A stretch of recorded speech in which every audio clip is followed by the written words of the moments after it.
Lots of people like cats. They can be fun and affectionate, but then they do stuff that makes us jitter, like purposefully breaking your favorite china. Do you ever get a feeling your cat or someone else's has psychopathic tendencies? Psychopaths are usually manipulative, get easily bored, and have an air of superiority. That can't be Fluffers or Mr. Whiskerson, right? Or could it? How can you even determine whether or not you actually have a psycho cat on your hands?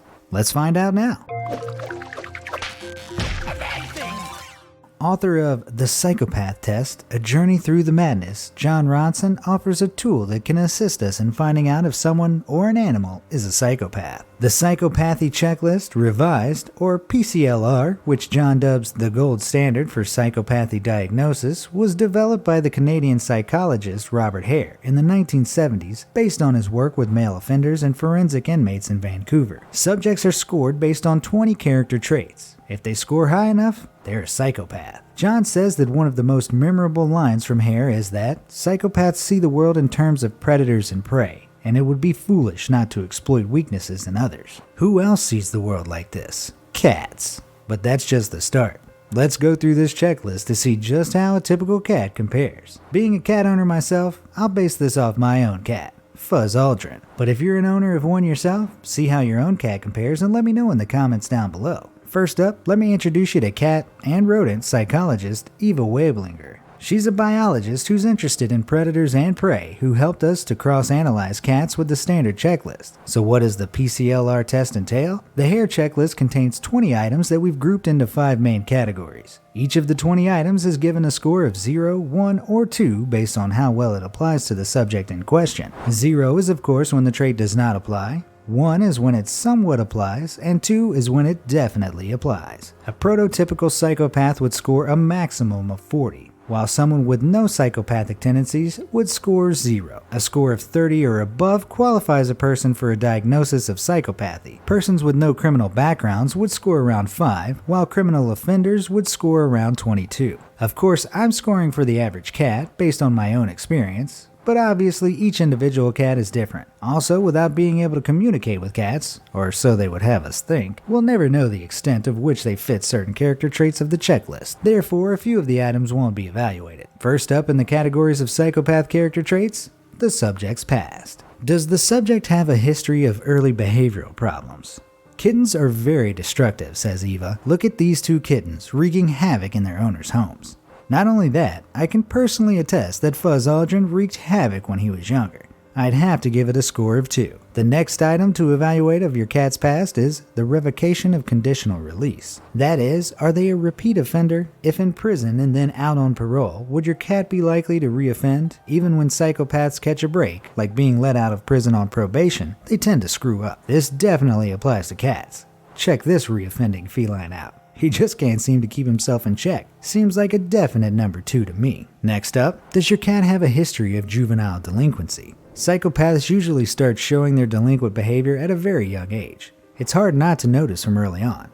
I must admit, this isn't a surprising scene. The cat is more than willing to take Doggo with him, and Fuzz would do the same. Definitely hits a 2 in this category for sure. Pass done. The second category in the PCLR is romantic relationships. Does the subject have a history of promiscuous behavior? This is a red flag. Psychopaths are very promiscuous. Your cat may come back pregnant regularly or may have fathered many children in the neighborhood.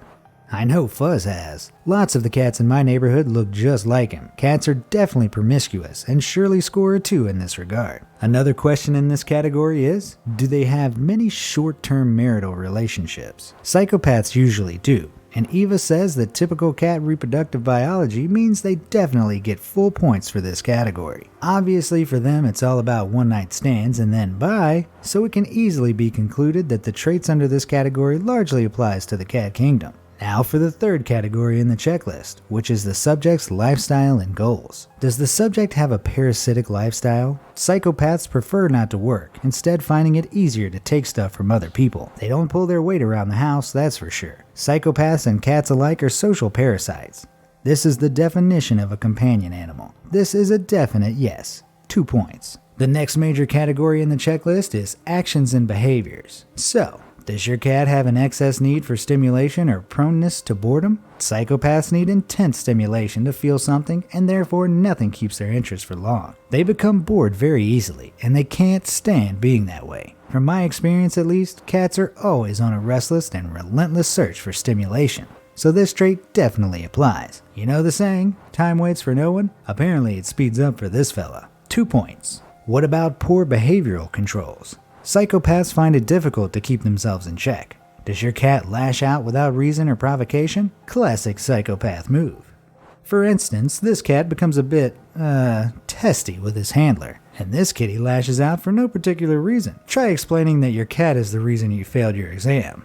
This one gets a resounding score of 2. Moving on. Is your cat overly impulsive? Psychopaths act very, very impulsively. So do cats. Let's see you try to put together the pieces, human. 2 points. Another big one now. Does the subject display criminal versatility? Psychopaths differ from normal criminals because they don't really care which type of laws they break. They'll break any of them under the right circumstances. Yeah, that sounds about right for cats. Feline or felon? You be the judge. I say 2 points. Now, since we haven't yet created a cat-to-human communication device, it's impossible to evaluate the next 3 questions, which fall under this category, about the capacity the subject has for lying and taking responsibility. So let's move on to the final category. The final and arguably most crucial category is personality traits. Does the subject have excess glibness or superficial charm? Superficial charm is all about being charming and smooth. At first, it may be difficult to discern in a cat, but if you think about it, cats share approximately 96% of their DNA with tigers. Yet somehow they easily charm their way into our homes and hearts, and we're happy about the arrangement.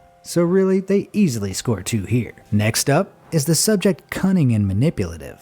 Most owners would say 100%. Eva says this trait is the reason cats become pets. They learned how to manipulate humans for their advantage. Studies show that cats try to match their meowing and purring to a baby's cry, so that a human instinctually would want to nurture them as they would a baby. See this cat's obvious attempt at insurance fraud, or this cat who's clearly tired of this road trip and locks his humans out of the car when they get out to switch drivers. Totally unacceptable of a human, but expected from our feline friends.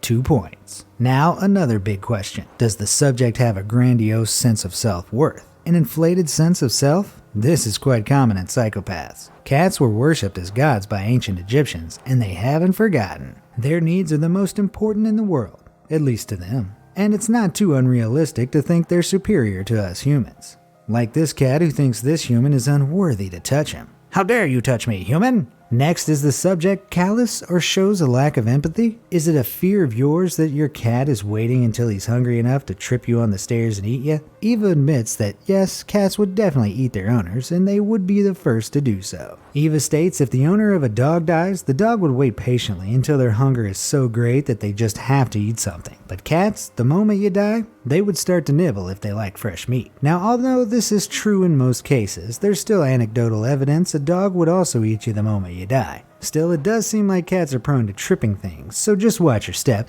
and your back. The remaining 2 traits in this category, pertaining to remorse and shallow affect, are harder to assess in regards to cats, but your experiences might show that they may somewhat apply. First up, does the subject display a lack of remorse and guilt? Look at this cat, for example. His owner clearly indicates to him that he shouldn't push the candle off the table after pushing off the remote. No.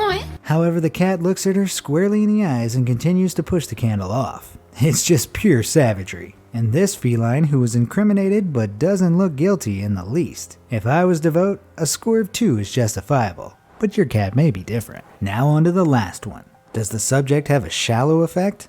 Psychopaths have a very superficial or shallow emotional response to events that would usually startle or distress someone. For example, if you leave your cat at home and think when you get back they'll give you a warm reception. Most dogs are cheerful when reuniting with owners, but cats? Guess again. Even so, I'd say lots of cats are affectionate, so I'd say 1 point is fair for this one. Now let's get to the results. There are countless other stories and examples of cats showing psychopathic traits. Whether it's the cat giving you the cold shoulder, acting like they're in charge, being destructive, or showing no empathy, it's hard to ignore the similarity between your cat's traits and a psychopath's traits. It's almost like cats domesticated themselves to take advantage of us. The evidence is clear.